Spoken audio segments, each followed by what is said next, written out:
The first part of the journey to self-awareness is to understand your own behaviour. You can think of behaviour like a giant iceberg. Behaviour is the bit that is bobbing up over the surface. A whole range of things can impact how we behave. They include our health, our emotions, what we've learned from others, what we believe in, and what we value as a person. The first step to emotional intelligence is realizing that in 99% of these situations, we can actually choose how to behave. Now, let's talk about that 99%. Gaining emotional intelligence is about having choice in how you behave.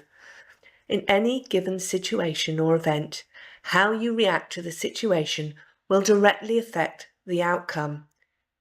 You can think of this as an equation. Event plus response equals outcome, or E plus R equals O. Assertiveness is about exercising this choice. When we are born, we quickly learn that our behaviour directly affects the outcome. We learn that if we scream and cry, we will get attention. We don't actually care that our parents haven't slept properly for weeks. We need stuff, and we will trample on others' needs to survive. Aggression is actually an inborn survival skill. Then, sometime in early childhood, we encounter another child who is bigger and more aggressive than us. We then learn that to survive, sometimes we have to let the other person get their own way. We learn to be passive. Both these states can be called states of okayness. When I am aggressive to others, I'm okay. You're not okay. When I'm behaving in a passive way, then I'm not okay and you are okay.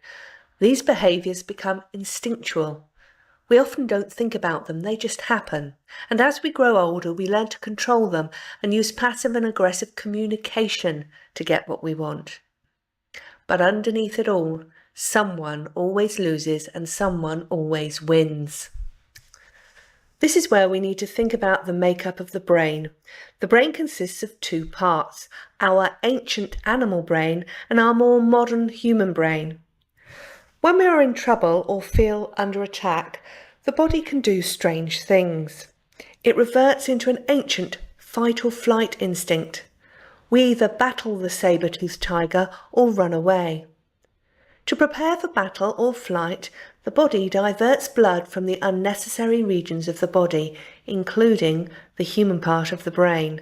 Now, most of our battling today is with words, but when you're approached with aggression or manipulation, your body will react by going to flight or fight. And since it takes the blood from the human part of the brain, which gives us our language skills, this can leave you at a loss for words. Another outcome of passive behaviour is something called trading stamps. Every time we have to let others' needs take precedence over our own, every time we have to swallow emotion to get by in life, we put a stamp in our book. But just like a loyalty card, at some point it gets full and we cash it in. Some people cash it in when they get home by shouting at the kids, kicking the dog. But some people store up the stamps for years and cash it in on GBH or worse. There has to be a better way. Aggressive behaviour gets immediate results, but leads to long-term guilt and can damage your relationships. Let's face it, you can't bully your way all the way through life. Both of these instinctual behaviours are not effective in all situations. In fact, if not controlled, use of these behaviours can lead to a pretty stressful lifestyle. So, assertiveness gives everyone a way of choosing a better behaviour and avoiding fight and flight. In practice, many people use subtler, manipulative behaviour to get by in life, like a constant bartering. They don't think about their behaviour and they don't choose. But there is another way. You can learn a new behaviour that is not instinctive, and this is assertiveness. Assertiveness can be called I'm okay, you're okay. Instead of seeking a win-lose outcome, assertiveness is about seeking win-win. Let's move all of these into something called the OK Corral. Here you can see all three types of behaviours shown. Interestingly, there's a logical I'm not okay, you're not okay sector. Now this is actually a form of depression, not clinical depression, but behavioural depression. This is where people play a game called Ain't It Awful, where they dislike themselves and dislike others. The way out of this awful state is again assertiveness. Assertiveness is a learned skill. It's about appreciating that other people in any interaction have needs alongside your own.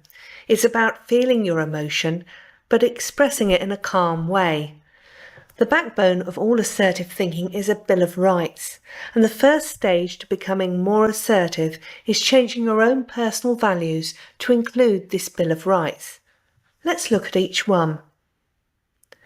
You have a right to be the judge of your own behaviour, thoughts and emotions. Of course, there's a responsibility with this. You are responsible for their initiation and for the consequences of your thoughts, behaviours and emotions. You have the right to make mistakes, but only if you learn from them and don't continually repeat them. Assertiveness is about learning from your mistakes. You are a judge of your own worth. You decide what makes you worthwhile and whether you want to take feedback that's given to you. Remember, we get feedback all the time, and sometimes this is just information that's not given in an effective format.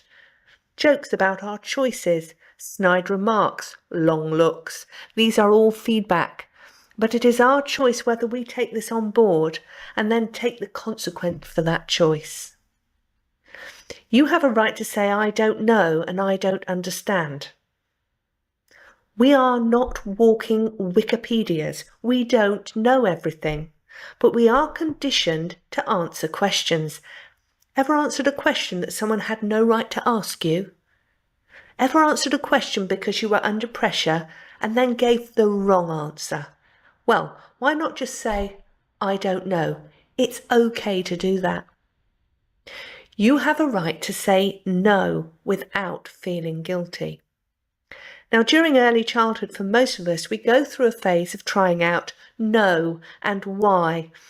And this is where we are conditioned not to say no in many cases. Because, of course, we're not saying no to the event, we're saying no to the person, aren't we? As the parents said, don't you say no to me. Being assertive is about saying, when I say no, I am saying no to the situation, no to the request. I am not saying no to the person, I'm not rejecting them. I'm being honest about what I want. You have a right to ask for what you want.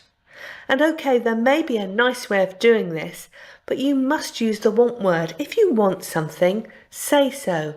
That's assertiveness. Finally, you have the right to choose your behaviour and take the consequences of that choice. But let's face it, if everyone behaved assertively and fairly all the time, the world and life would be very boring. Emotion is the spice of life. We all need passion and drama. We all need to play games. But it's good to know that you have a choice. What about if the outcome really matters to you? So, you have to make a decision about how to behave or react to an event. You can use this matrix to help you. There are things that are of high importance to you and also of low importance. There are people that are of high importance to you and some people of low importance to you. Only you know what is important. But remember, both have the potential of being very important in the future, in both your career and personal life. Just because they're not your boss now or your mother-in-law now, who knows what the future may hold. So, on the grid where the outcome is of low importance to you and also the people are of low importance to you, but you're involved in some sort of drama, let me ask you this. Why? Why are you involved? Why are you even bothering to take part? 90% of times you can just walk away. This is an interesting one because we are often drawn into battles that have no importance to us. Can you think of a time that that's happened to you lately? And did you walk away? Now, where the outcome is of low importance to you, but the people are of high importance, that's a different matter. In this case, why not just let them have what they want? Why fight? Isn't it really more important that the people involved are happy or impressed by your flexibility? Maybe this is a good time to accommodate the other people.